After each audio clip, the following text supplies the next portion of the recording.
Excuse me, Oh, Laurie. Mr. Brackett, I'm sorry, Mr. Brackett. Oh, I didn't mean to startle you. That's all right. You know, it's Halloween. I guess everyone's entitled to one good scare, huh? Halloween ends today. Or maybe evil dies tonight? Whichever one you prefer, it's the Halloween season, and a special one at that. So, it's time that I finally codify my thoughts and feelings on my favorite once humble slasher series, and rank each and every one of them from least to very favorite. Everything's included in this ranking, and yes, I mean everything. So pull up your pumpkin, and let's carve right in. One super quick disclaimer first though.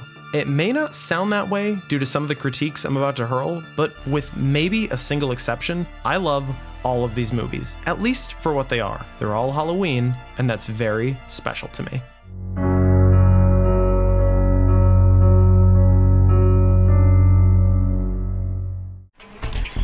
Let the dangertainment begin out. Well, people, let's do it. Starting us off in 14th, better known as last place, is 2002's Halloween Resurrection. And there's that exception. Now, I do my best to be fair and even-handed in any sort of even semi-formal film critiquing, but this one's really as bad as they say. Hey, that girl can sing.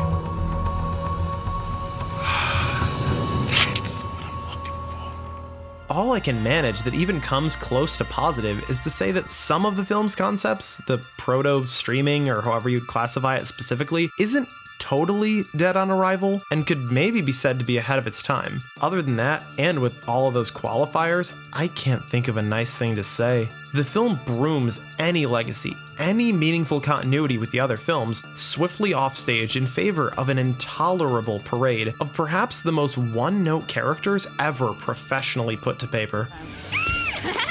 We gotta find Rudy. This guy wants to be a professional chef? Don't expect a line of dialogue that doesn't loop back to food. You should try a little less protein in your diet, you know? Control some of that aggression, huh? That one's in armchair psychiatry. She wants to be an actress. That's their one thing. Move it along. We've got weak kills to get to. Even worse about that is that they're all such lifeless mouthpieces for their single trait or fixation that it makes the only really noteworthy character stand out. And that is not a good thing. Freddy, boy. Damn, you good. Shit you come up with off the top of your head, boy. Why don't you just pat yourself on the back? Oh, Freddy. Why? Why did Halloween require a Hong Kong cinema-loving, ultra-vain yet dizzyingly hypocritical Busta Rhymes self-insert character? I already know the answer, and that is, it didn't. And this figurehead of bad creative decisions actually beats Michael.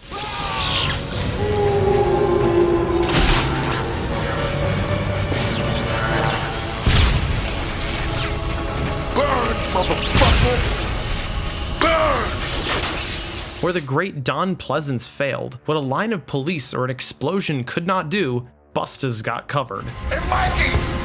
Happy fucking Halloween! Fuck.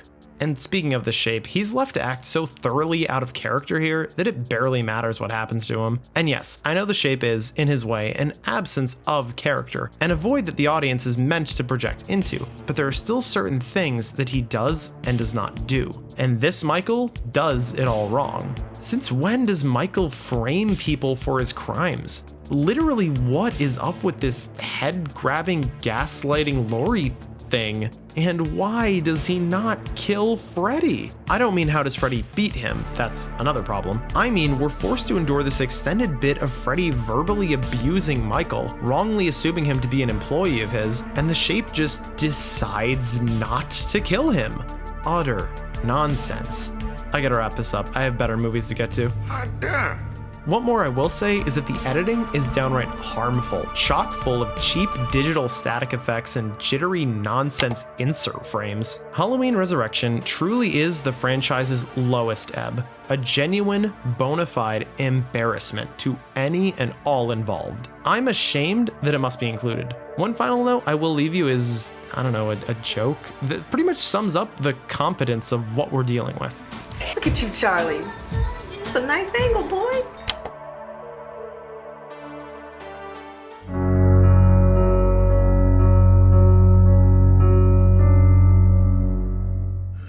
National Guard will take him to a maximum security facility, where he'll stay till the day he dies. Never die. Second from the bottom is 1989's Halloween 5, The Revenge of Michael Myers. If you saw my Halloween 5 video essay, you might be a bit surprised to see this entry so low. I do still stand by that video. I love this film's weird, ballsy ending for what it is, but outside of that, heck, even inside of that, this movie is still a pretty textbook definition of a bad follow-up. Halloween 4 did extremely well, and people liked it, so Trancas sprinted to get another one out, and wow, does it show. Looks like one of ours. It's a code 2. Hey. 4's intriguing cliffhanger is tossed out in favor of nothing concrete. The last film's beloved final girl is needlessly killed after being needlessly paraded around needlessly naked, and the number of likable characters is whittled down to effectively 1. Tell me what you know. Right. And that one, little Danielle Harris's Jamie Lloyd, still acts her butt off and does all she can, especially in the chase scenes, but sadly, she's alone. Can you kill him? Even Donald Pleasance's performance is very tired, and his writing is, I'll leave it at controversial. Michael's witch-nosed K&B mask is bad, but not the worst. What hurts it, I think, is how often he's stuck standing around in broad daylight. Lighting is sort of key to these masks. The other problem here with Michael isn't really his fault, but the movie takes every chance it can to undermine his presence with false scares, or in one case, an actual, unironic cat scare. The Shape's only halfway decent kill is ruined just as soon as you notice the glaring jump cut used to make it happen. It's not all bad. Haworth's music still makes an attempt, there's an intriguing mystery, without a payoff, but still, and the actors don't phone it in or anything, it just amounts to a pretty flat no. Maybe with more time or money, it could have been stronger. Where in Resurrection, the film's existence was just ill-conceived, here it's more a clear matter of taste. Unfortunately, I just happen to disagree with just about every single creative decision that director Gerard went with. Michael, go home! Go home!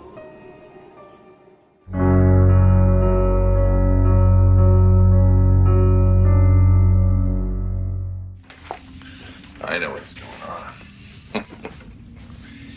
It must be the boogeyman. Here I come, boogeyman. As you know, I am really scared. Next up is, well, the next one in terms of continuity, 1996's Halloween, The Curse of Michael Myers. I'm gonna try my best to leave this film's treble production out of the summary, so no reshoots or Weinstein's talk. In a strange way, despite its present imperfections, this was a Halloween movie that I always wanted to like. I'd find myself putting it on more often than others that I liked more, and I think the reason for that is simply the mood, the vibes, the atmosphere. It does a better job than most of at least feeling like Halloween. The holiday, the season, the spirit. Is that because of something as superficial as having more decorations, more leaves, or more orange in the color grade? Hard to say, but it does something right. Unfortunately, it also does plenty wrong. Hello, dear.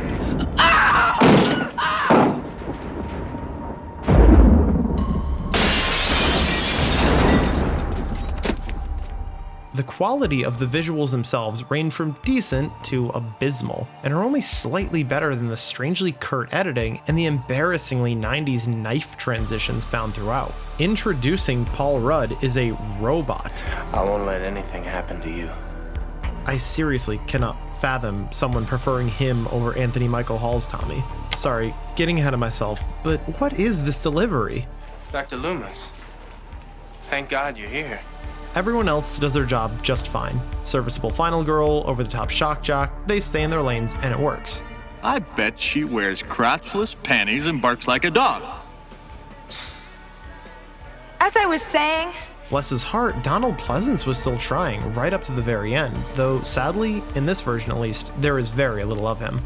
We do get some decent Michael moments, though George Wilbur's second outing as the Shape is a mixed bag. The mask is a solid step up from 5, but his coveralls don't seem to fit him quite right, leaving him sort of frumpy and bulky looking. He gets a couple entertaining kills and at least has some menace to his actions, even if the occasionally nonsensical plot takes him for some weird turns. In a true bit of tragedy, the music is a massacre of Carpenter's classic pieces, substituting subtlety for that awful guitar riff far too often. On the whole, it could have done a worse job of making sense of 4 films worth of storyline, but no effective landing is struck. You may be able to feel effort shining through its many cracks, but it still only comes out a hair above its predecessor. You should know that it's not wise to play Halloween pranks on me.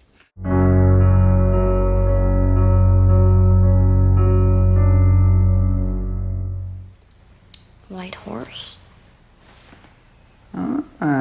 So what does that tell you? Am I crazy or sane? Tells me you're a girl who likes white horses. Our next entry is Rob Zombie's Halloween 2 from 2009. This movie does one thing commendably well: show the hideous, inglorious side of a post-trauma life. People's horrible, life-altering experiences aren't nearly as glamorous or sexy or cool as most media loves to pretend, and this movie is unafraid to go there. And give me some fucking prescription! I'm going to give you some Haldol to tide you over. Haldol? And yes, Haldol. It'll take some of these thoughts away. I don't want Haldol! I want my prescription! I'm so sorry you're going through this. Characters who survive the brutality and horror of the first film lash out. They scream, they curse, they cry, and it works for that. These unpleasant though poignant outbursts are somewhat undercut, however, when you take into account that virtually every other character in both of these movies acts similarly terrible toward one another, trauma or no trauma. Thanks for leaving me some coffee, Dad. The only character who seems entirely immune to this is Sheriff Brackett, as played with real humanity and humility by the great Brad Dourif. Can't believe you guys haven't seen this. He was like playing this drunk, but he's like the greatest gun in the West. And at one point, he's like talking about being a gunslinger. And bam! And he misses the barn. He's the standout for sure, but all the other actors bring their best, even if that sometimes borders on overacting. Michael himself, for as little as he's actually in the film, is quite threatening, if not strongly out of character with the version we traditionally know. We are counting on you to bring us home this year. I won't let you down.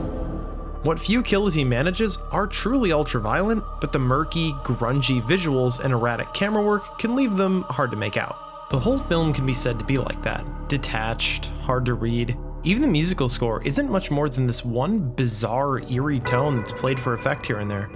With all the symbolism, dreams, and dreamlike imagery, including the entire first 24 minutes, the film is borderline surrealist, which is worth some praise as a piece of art, but is simply so unlikable and unapproachable that the end result is sometimes close to unwatchable. Here we go again. Look, let me make things nice and sparkling clear. Michael Myers is fucking dead. Now, do you brain-dead gossip mongers want me to spell that out for you? D-E-A-D!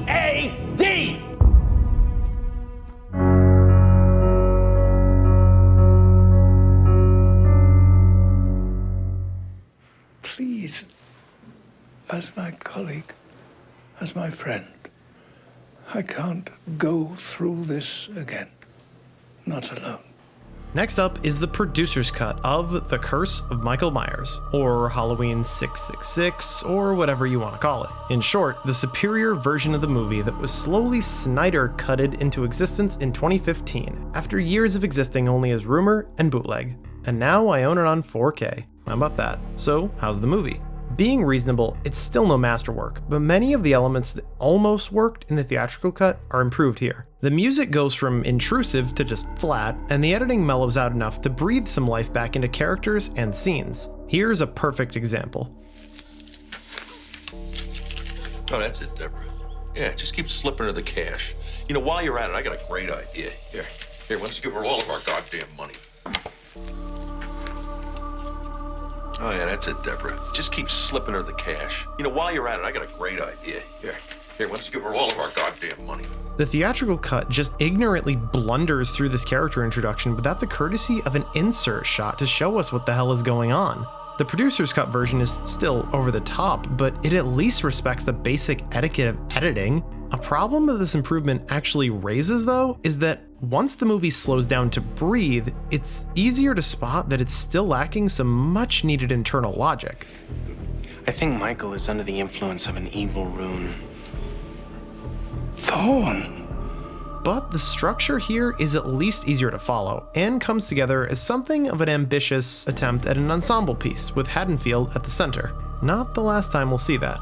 Michael's role is roughly the same, trading one embarrassing endnote for a just plain weird one. But more Loomis is always welcome, especially given that it would be our farewell to Don Pleasance as the character. All in all, the producer's cut is a fundamental improvement on a fundamentally flawed film. Michael.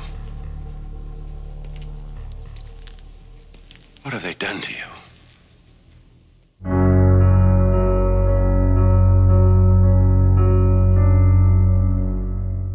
And why do you think he was finally able to confront his monster? Well, I think that Victor had reached a point in his life where he had nothing left to lose. I mean, the monster saw to that by killing off everybody that he loved. Victor finally had to face it. It was about redemption.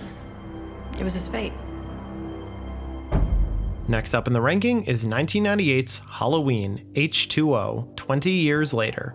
Just gotta love that title. This movie is, in no uncertain terms, a phenomenal idea that's somewhat bungled by both the time when it was made and the people making it wanting it to be everything but a Halloween movie. Do you wanna die tonight,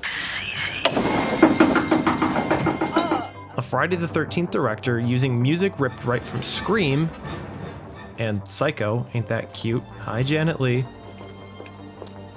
Filming on a Scream 3 set, there's a ton of unfitting pieces. That set, or setting, of Hillcrest Academy in California is boldly different from Haddonfield and is a fine substitute that at least offers some unique visuals and set pieces, but it does take away from one very important element.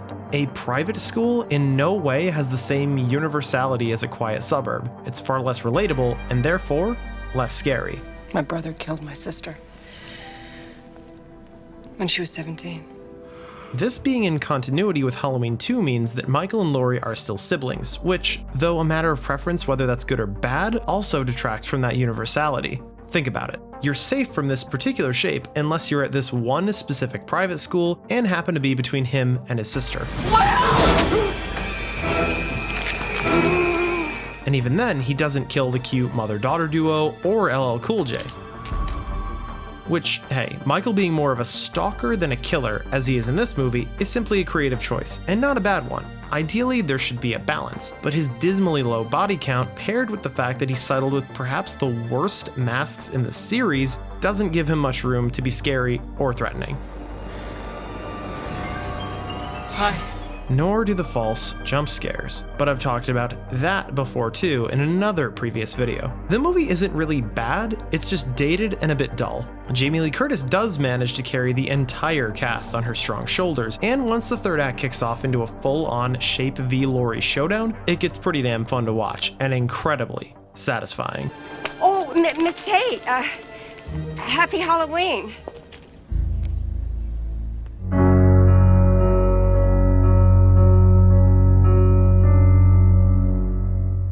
It's often an early warning sign. Early warning sign for what? For much deeper and bigger problems. Our next Halloween is Rob Zombie's Halloween from 2007. One word comes to mind with this movie: brutal. That's not a comment on its quality, just its identity. I hope she likes cripples. Bitch, I will crawl over there and I will skull fuck the shit out of you! Oh, I'll get the crutches for you. The world this movie shows to us is populated almost exclusively by bad people. Mikey. Nasty, foul-mouthed, selfish, rude, bad people. Leaving us, by the end of the extended prequel prologue, to wonder less why does Michael turn out the way he does, and more, why doesn't everyone turn out this way? Once again, Brad Dourif as Sheriff Brackett is a shining exception to this, though he's less alone in this movie than he was in Halloween 2. Still, everything from his dynamic with Annie, his opposition to Loomis, his expanded role in the plot, all work and keep him near to the top. If I break a promise I made a long time ago, then you must promise that you will play it razor, and I mean razor straight with me. Right alongside Scout's Laurie and McDowell's Loomis. He is mad that trusts in the tameness of a wolf. But honestly, every performer brings it, even the bit parters, though once in a while, it feels like the camera is doing more acting than the people. The grungy documentary-style cinematography is a far cry from Dean Cundy's mastery of staged shadows, but it definitely works. And that's how most of the movie goes. The majority of its creative choices are almost stridently counter to the movie it's remaking, but it still delivers. Does that delivery resemble Halloween? Not in structure, at least, as this movie is distinctly the origin act, the Smith's Grove act, and then the Halloween remake act, but the pieces you want are all there and recognizable, if not a bit dirtier.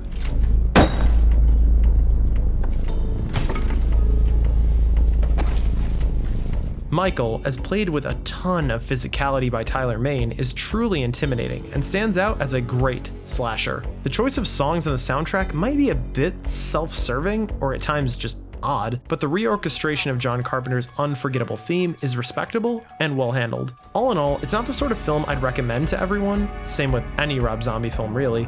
You heard me. But it's bold and entertaining, and sometimes that's all you need. Lori? What? Is the boogeyman real? Why are you so obsessed with the boogeyman, Tommy?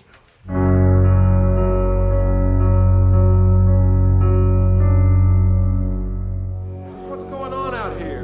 Call the police. Tell the sheriff I shot him. Who? Tell him he's still on the loose. Is this some kind of joke? I've been trick-or-treated to death tonight. You don't know what death is. Moving along, we have 1981's Halloween 2, the seminal sequel that John Carpenter himself called a horrible movie, yet the sweeping majority of the fandom still loves. So what did it do wrong and what did it do right? To me, a lot of both. The choice to bed and comatose Jamie Lee Curtis for most of the film was a huge mistake, and leaves her with nothing much to do but struggle, sleep, and stare. Until the third act, that is, when things once again really heat up. Famous stuntman Dick Warlock plays the Shape here, and I'll be honest, I used to hate the way the mask rested on his face, the discoloration, the proportions, but now there's something appropriately eerie about it. I don't know how else to describe it, but to say that he almost doesn't look real, like he's a stop-motion creature or something. It's unnerving. Being the first sequel and now among its own imitators, the kill count from the first is doubled, and those that we get range from softly iconic, or at least visually striking, to extremely poor. The visuals are still Dean Cundy, meaning very moody and well composed, but especially viewing it back to back with the original, you can feel them, and really the whole film, being held back by weaker direction. I have to talk to you. Oh, I didn't recognize you. The soundscape and lighting just simply aren't as tight or as polished as they could have been. Halloween 2's mistakes, though, never managed to detract from the fact that it got the job done. It delivered a tense, creepy, and efficient sequel that set the stage for most, if not all, of those to come. They should have handled it more carefully. Who? Michael Myers. Michael Myers?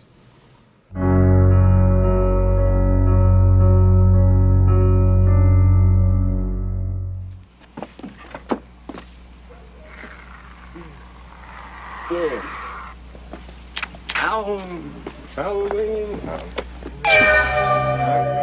Next on the list is the one that's somehow even weirder than Rob Zombie's second try. That's right, it's Halloween 3, Season of the Witch, from 1982. It's funny, if you traveled back 40 years from right now and showed a fan that I'm ranking 3 above 2, they would lose their mind. But it's 2022, and it's just accepted that for what it is, this movie rules. Is he incredible or what?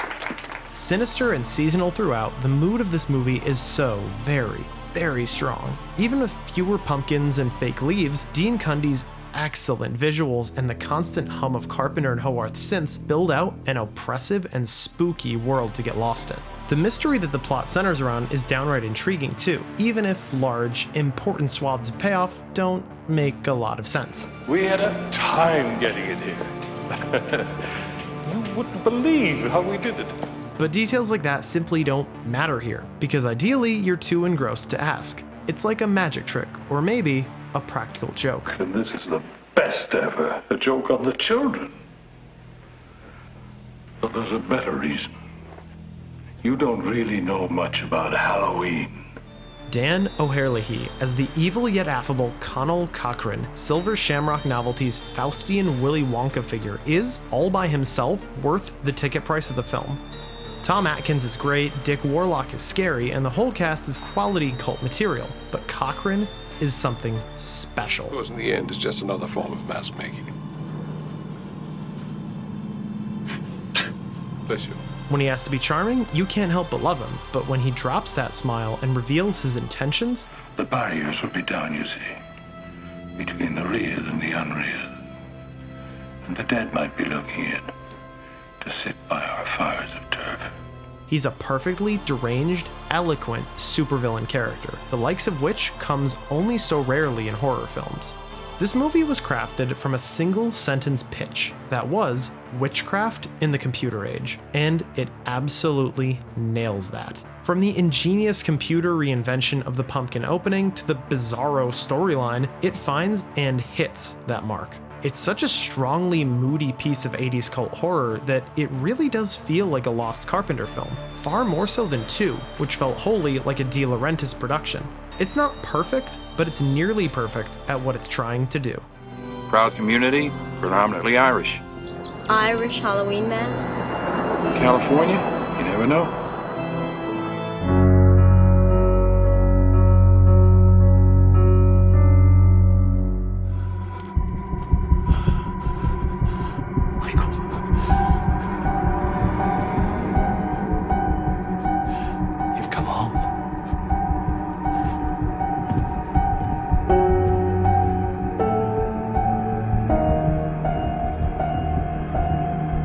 Kicking off our top 5 is last year's Halloween Kills.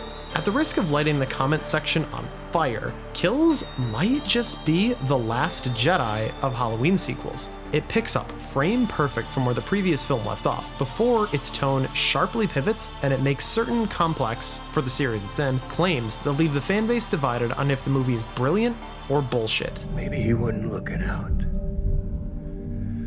Maybe he was looking in. At his reflection, at himself. Given how high on the list we are, I'm sure you can guess which side I fall on. I love the way that this film manages to skim mythology with one hand while still holding firmly enough on reality with the other that we never go full ridiculous. Almost never. This film's version of Michael is perhaps the most terrifying he has ever been. At very least, the most visceral. He feels like a force of nature, an unstoppable malefic entity simply beyond any of us. And wow, does James Jude Courtney bring it. His body language, his stunt work, and just his look. Probably a hot take, I don't know for sure. Halloween Kills is the best that Michael Myers has ever looked. Speaking of best ever, Carpenter and his sons grace us with what could be the best musical score in the entire series. It's everything from creepy choral chants to thrumming electric basses to gentle pianos. It's track after track of perfection. Truly a marvel what they managed to achieve. For all its strengths, the kills, the colors, the score, the movie does suffer a bit from middle chapter-itis. Coming so closely off the previous film, characters are left recovering from that, sometimes literally, instead of having fully fleshed new arcs. Our final girl herself, in true Halloween 2 fashion, is relegated to a supporting role in a hospital bed, but she still has enough to do. Plus, her bowing out gives the rest of the ensemble cast a chance to shine and die in the spotlight. When he gets here, I'm gonna fucking kill him. Because 40 years ago, when I was a kid, you protected me. So tonight, I'm gonna protect you, okay? This works incredibly well, partly because the cast are largely very good actors, but also for another reason. Having so many legacy characters alongside those we got to know in Halloween 2018 in Mortal Peril acts as an effective shorthand to make you at least care a little bit about everyone. I will see you at the finish line, buddy. And caring about what happens to them makes the scares scarier and the kills, of which there are oh so many, more impactful. Oh, God, Marion. Tommy, what the fuck? I'm gonna get you. Come and get it, man. There is, however, some frightfully unsubtle dialogue and a few choppy edits sprinkled throughout that keep it from reaching its full potential. But the climactic monologue about what Michael truly is, the existential concepts he embodies, is genuinely chilling in a way that the series rarely hits. Maybe hadn't hit since at least the Last Good Loomis monologue, if not Connell Cochran himself. To sum it up, Halloween Kills is a rock-solid, effective, if a bit too lean, follow-up, and a thrilling film that managed to give me a one-of-a-kind theatrical experience. If they don't stop him tonight, maybe we'll find him tomorrow, or next Halloween when the sun sets and someone is alone.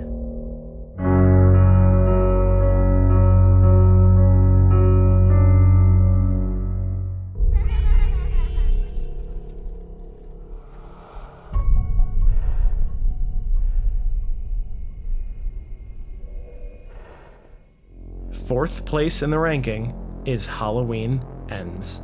Recording this very shortly after seeing a Thursday night premiere screening, this is obviously closer to a first impression than a fully formed review. So if you want to cry recency bias, there may never be a better time to do it. That said, wow, it delivered. We were promised something smaller scale, more personal than Kills, and it delivered. We were promised something crazy and divisive, something that Jamie Lee Curtis herself said would fuck fans up. It delivered that for sure. And we were promised an ultimately satisfying final confrontation between Laurie and the Shape, and they delivered that too. The plot is pretty daring and out there, but not quite as much as the weirdest dips we've taken. There's no magic masks, evil runes, or ghost Sherry Moons, but what there is, and I'll re-up the spoiler warning given just how close to it we are, is an accomplice for Michael. And not just some nutjob or cultist, but a fairly three-dimensional and at least semi-sympathetic character, one who's knocked out of the park performance-wise by Rohan Campbell. Michael is in something of a dormant, weakened state following the thrashing he took at the hands of everyone in the climax of Halloween Kills, and the unfortunate Corey Cunningham, a 20-something blamed for the death of a young boy who's abused by an abused community, helps him to regain his strength. If you followed the production at all, David Gordon Green's Christine comparisons were pretty on the money. Michael and Corey's relationship is somewhere between Arnie and Christine and Seymour and Audrey too. And, I'm just assuming here, is probably the seed of a lot of the divisiveness. But I found it fascinating, both in concept and execution. The shifting power dynamics gave us, at very least, and I think it's more, something we've truly never seen in a Halloween movie before. And on that specific note, there's a shot of Corey just after he first meets Michael that stayed my breath. He's backlit by the sewer pipe, and the camera slowly turns Dutch to signify his world shifting on its axis. It was beautiful, as was the rest of the cinematography. The lighting, composition, set design, really the visuals at large were stunning. Probably the best of Green's trilogy. The music, of course, it's Carpenter and Sons, was magnificent, balancing the old and the new with grace and purpose. But I could go on. Jamie Lee, no, screw it. Every performance was a knockout. The pacing was quick while balancing quite a handful, and it really does swing for the fences. There's so many questions, so many ideas being pondered in this movie. Is the town of Haddonfield so acidic, so noxious and violent because they're all harboring unresolved trauma and they were given no resolution for what happened to them? Or is it something more? Is Michael living below them like Pennywise the clown, actively infecting them? This film does talk a fair bit about infection, literally and metaphorically, but who knows. The last thing I'll say, because I'll admit I'm rambling, is about the finale. A lot of the runtime is setup, build up, and you know what build up needs? Payoff. And yeah, Halloween Ends has payoff, is payoff. The promised final showdown between Michael and Laurie will make you grit your teeth. It is white-knuckle intense, raw, and bloody. But what I think will stick with me even more is what comes after. After the fighting and the stabbing, the procession, as it's named by Carpenter's soundtrack, of Michael's body through the streets as a way to finally begin to heal was a beautiful sentiment and truly felt conclusive. I went into this with sky-high expectations, but a worry lay deep in my gut thanks to the slow IV drip of mixed reviews. But in the end, it more than worked for me. I might even say I loved it. I haven't heard reactions, gasps, laughs, cheers like this in a theater for a while, let alone for a horror film. And that has got to mean something.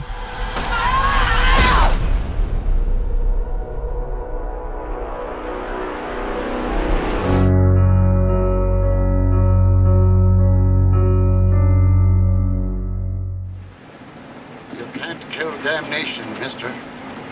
It don't die like a man dies.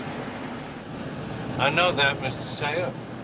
Third place in the ranking, we have 1988's Halloween 4, The Return of Michael Myers. There I am, 8 years old, glued to the TV watching AMC's Fear Fest when a commercial chimes in for a movie series that I'd only heard whispers of. That little glimpse was all it took to hook me, and Halloween 4 was the first one I latched onto. Needless to say, this particular entry lives in a place of honor in my heart thanks to that introduction. But how is it as a movie? It's pure slasher material. Peak, sincere 80s goodness. God damn you.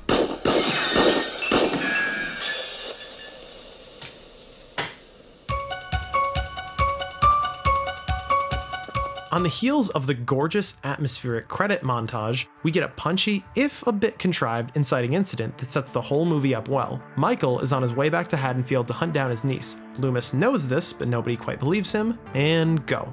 The movie's very kinetic, with snappy, breathable pacing, moody visuals with plenty of blue tinting and atmospheric haze, and likable, memorable characters, both primary and secondary. Bo Starr is a sturdy and respectable replacement for Charles Cypher's Sheriff Brackett, and honestly, has about as much to do in this film as he ever did. Well, yeah. Catch you grope my daughter. I'll use that shotgun on you.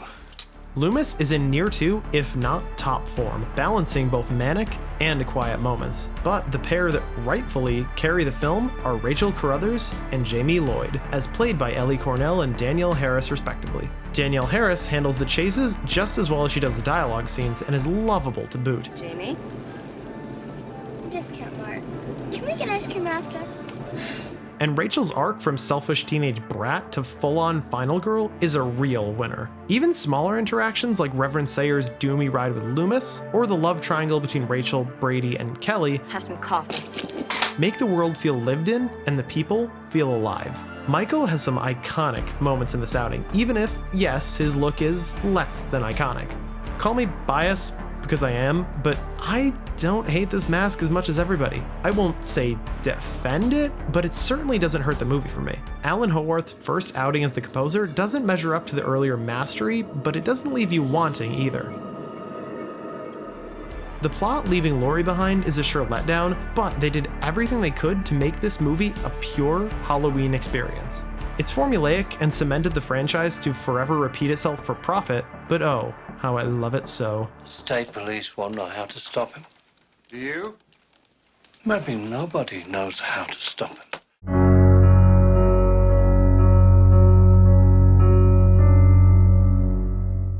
We have one order of business. That's to hunt this thing down. There's a reason we're supposed to be afraid of this thing. Coming in at what I have to admit is a frighteningly close second is Halloween 2018. This film had so much going against it. A huge hiatus, some time in development hell, sky-high expectations both for the film and its untested, for horror, creative team, and it still comes through as both fan and critically acclaimed home run. Just about as perfect of a real-time sequel, requel, I don't know what we're calling them, can be while performing the risky maneuver that is erasing the lion's share of the series. Wasn't it her brother who, like, cold-blooded mutilated all those teenagers? No. That's just a bit that some people made up to make him feel better, I think. In everything from its clever Easter eggs to its almost obsessively faithful attention to detail, you can feel that this movie was handcrafted by fans. What are we gonna do? Cancel Halloween?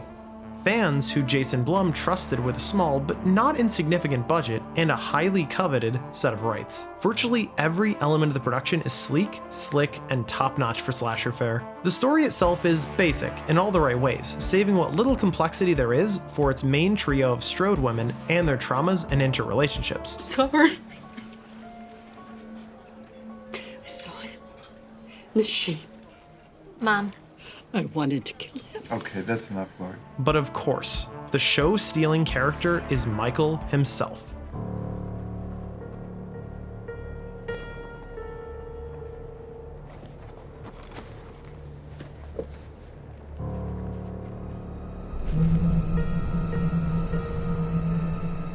He is perfect here, an ambiguous shape of malevolence, equal parts subtle and mysterious stalker and brutal slasher.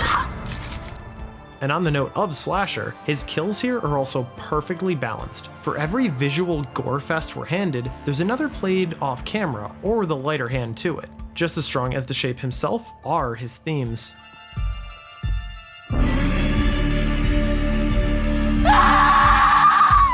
The haunting leitmotifs that Carpenter and his sons craft for the musical score here are career bests, employing every tool in the belt to create something both familiar and unique.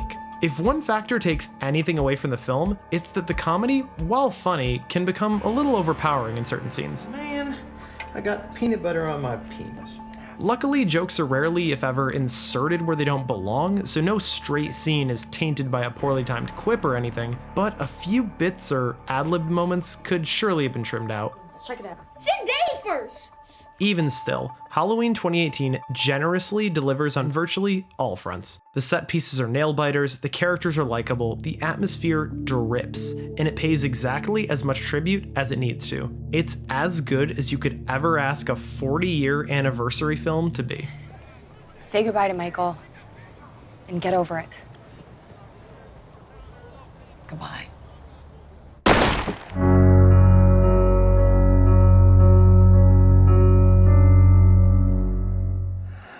I met this 6-year-old child with this blank, pale, emotionless face and the blackest eyes, the devil's eyes. And, of course, to no one's surprise, but deservingly so, in number 1, the greatest of the series, maybe the greatest of the genre, is John Carpenter's 1978 masterpiece, Halloween. For as long-winded as I've been in some of these rankings, here, I find myself unsure of what to say. It's Halloween. The film has been lauded and appreciated for decades by everyone from horror contemporaries to critical reappraisers.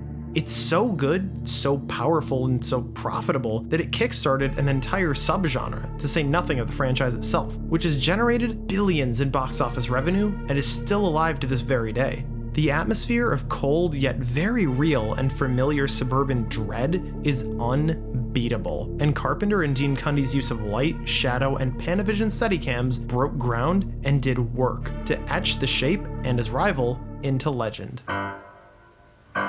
Carpenter's famous 5/4 composition, as well as all of its derivatives throughout the film, is itself legendary. It's one of those truly special musical pieces that anyone walking down the street would recognize, right up there with the Jaws theme or Bernard Herrmann's Psycho shower music. Every point of the production is part of a singular vision, a universal, scary story that every audience member who's ever heard a local legend, Myers house, ever lived near a supposedly haunted house, hell, ever grew up in a safe neighborhood and just wondered, what if something happened, can relate to. It's the modern campfire story as told to us on 35mm film. Nothing has ever quite matched it. And I mean nothing. What's the boogeyman?